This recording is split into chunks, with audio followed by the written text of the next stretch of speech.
Pemirsa, bagaimana memastikan agar rencana integrasi NIK dan NPWP tidak membuka jalan bagi penyalahgunaan data pribadi? Untuk membahasnya, kami akan bergabung bersama dengan anggota Komisi 11 DPR, Kamrus Samad, dan Direktur Eksekutif Lembaga Studi dan Advokasi Masyarakat atau LSAM, Wahyudi Jafar. Assalamualaikum, selamat malam Bapak-Bapak. Selamat malam Mas Abraham. Ya, saya ke Selamat malam Mas Kamrus Samad terlebih dahulu ya, dari DPR ya. Ya. Mas, saya ingin insight dari Anda. Bagaimana menjelaskan kepada publik? Kita memahami logika dengan database yang semakin besar di sektor pajak, maka penerimaan negara akan semakin besar di dalamnya, itu tujuannya. Tapi memastikan kekhawatiran publik soal perlindungan data pribadi itu nampaknya menjadi PR yang belum tuntas. Ya, Mas Abraham, tentu kita patut bersyukur ya karena pemerintah dalam 3 tahun terakhir ini betul-betul sungguh-sungguh menyiapkan satu sistem data yang disebut dengan Satu Data Indonesia, itu melalui satu Perpres nomor 38 tahun 2009. Dan ini adalah upaya pemerintah yang dirintis oleh BPS bersama Menteri PPN dan Kepala Bappenas untuk membangun satu sistem database terintegrasi secara nasional, yaitu Satu Data Indonesia. Kemudian yang berkaitan dengan Mas Abraham sampaikan tadi, yaitu menyangkut masalah pengintegrasian antara NIK yang juga berfungsi sebagai NPWP memang telah diperkuat di dalam Undang-Undang Nomor 7 Tahun 2021 tentang harmonisasi peraturan perpajakan kita. Di dalam pasal 2 ayat 1A memang sangat jelas disebutkan fungsi NIK itu adalah bagian daripada fungsi NPWP untuk kepentingan pelayanan publik.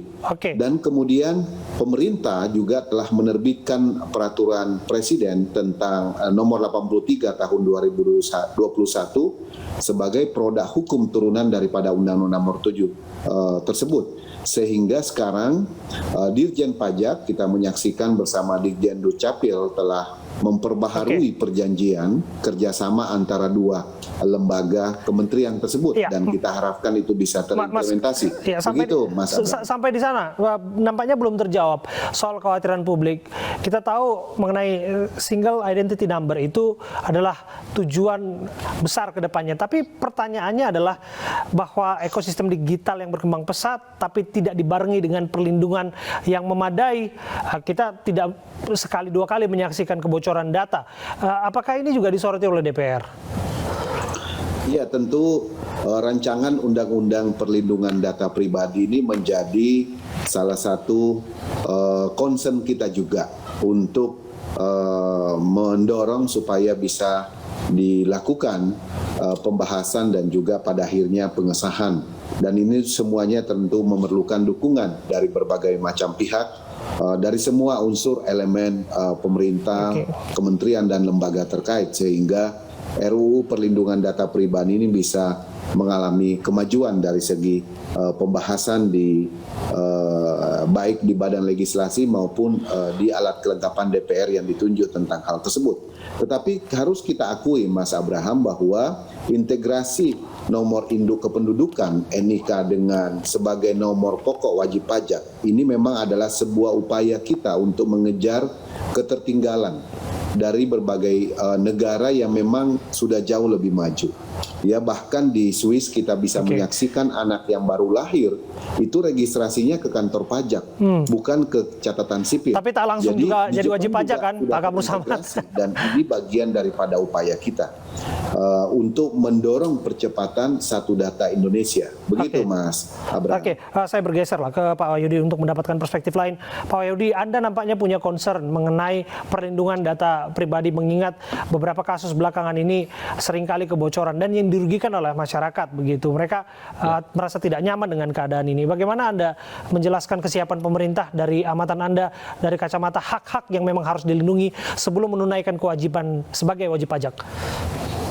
Ya, jadi memang dalam konteks pengembangan sistem identitas digital ya, terutama dalam pengembangan nomor identitas tunggal nasional, pemerintah ini mencoba untuk terus melakukan inovasi ya, salah satunya dengan penyatuan antara NIK dengan NPWP ya, nomor pokok wajib pajak, yang ini sebenarnya kalau di negara lain juga sudah umum ya, di mana kemudian nomor identitas kependudukan itu juga sekaligus berfungsi sebagai taxpayer number selain social security number. Nah, ini jadi problem memang kalau di negara-negara lain, di negara-negara Eropa dan beberapa negara Asia yang lain, mereka kan memang sudah memiliki hukum perlindungan data pribadi yang cukup komprehensif dan kuat. Nah, ini satu hal. Nah, problemnya di Indonesia adalah kalau kita mengacu kepada Undang-Undang Nomor 23 Tahun 2006 maupun perubahannya ya Undang-Undang Nomor 24 Tahun 2013, ada persoalan terkait dengan bagaimana perlindungan terhadap data pribadi itu sendiri dan terutama data kependudukan. Karena kalau kita mengacu pada ketentuan pasal 58 Undang-Undang Administrasi Kependudukan, 31 item data kependudukan termasuk di dalamnya NIK itu kan tidak dikualifikasikan sebagai data pribadi, tapi hanya dikatakan sebagai data kependudukan atau data perseorangan. Sementara yang disebut sebagai data pribadi yang harus dilindungi dan dirahasiakan itu kan hanya terkait dengan catatan fisik dan mental seseorang, lalu kemudian tanda tangan, iris mata, sidik jari, dan aib-aib tentang seseorang. Di luar itu artinya itu bisa dengan mudah di disclosures ya, dibuka, dipertukarkan, termasuk salah satunya melalui mekanisme Memorandum of Understanding ya yang dilakukan oleh Kementerian Dalam Negeri dengan sejumlah institusi pemerintahan termasuk kementerian dan lembaga dan berbagai institusi swasta yang lain. Singkatnya Mas Wahyudi, mohon maaf saya potong. Ya. Masalah apa yang akan Anda lihat ke depannya apabila timingnya nggak tepat, memaksa bahwa saat ini perlindungan belum dirasa cukup untuk warga? Ya. Ya, artinya kan meskipun tadi ya pemerintah di satu sisi memang telah mengeluarkan Perpres nomor 39 tahun 2019 tentang Satu Data Indonesia yang memungkinkan adanya integrasi dan interoperabilitas data ya yang akan memudahkan dalam konteks perencanaan pembangunan, penganggaran dan seterusnya termasuk pelayanan publik. Di sisi yang lain interoperabilitas itu juga terjadi ketika ada pengaksesan data kependudukan sebagai mekanisme autentifikasi bagi layanan yang diberikan oleh sektor swasta karena pemerintah juga mendapatkan data balikan dari proses kerjasama pengaksesan tersebut. Nah, situasi itu telah membuat atau menciptakan satu resiko dan kerentanan semakin terbukanya kemungkinan terjadinya kebocoran di dalam pengaksesan dan pemanfaatan data pribadi penduduk. Salah satunya adalah NIK. Karena hari ini NIK itu kan memegang posisi yang sangat-sangat kunci dan penting. Semua layanan baik yang disediakan oleh pemerintah maupun swasta hari ini adalah kuncinya NIK. Dan bagaimana kemudian proteksi terhadap NIK itu dilakukan. Saya bergeser kembali ke Pak Kamrus Samad. Sebetulnya persoalannya tidak hanya soal kebocoran. Kita belum bicara soal pengelolaan pajak. Kebocoran sederhananya saja misalnya.